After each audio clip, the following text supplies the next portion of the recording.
ที่นี่วัดบ้านไร่นะคะพี่น้องจุดนี้คือจุดที่พื้นที่ต่ำนะคะ น้ำก็จะไหลมารวมกันบริเวณจุดนี้นะคะ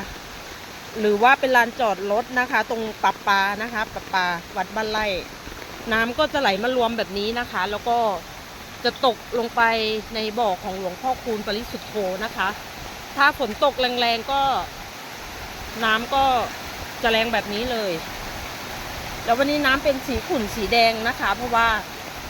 ฝนไม่ได้ตกมา1 เดือนแล้วนะคะเพิ่งจะตกวันนี้แล้วก็แรงแล้วก็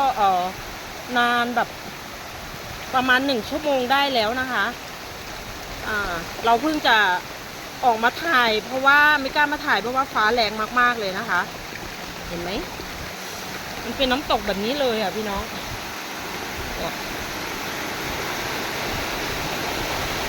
ตกลงมาแบบนี้เลย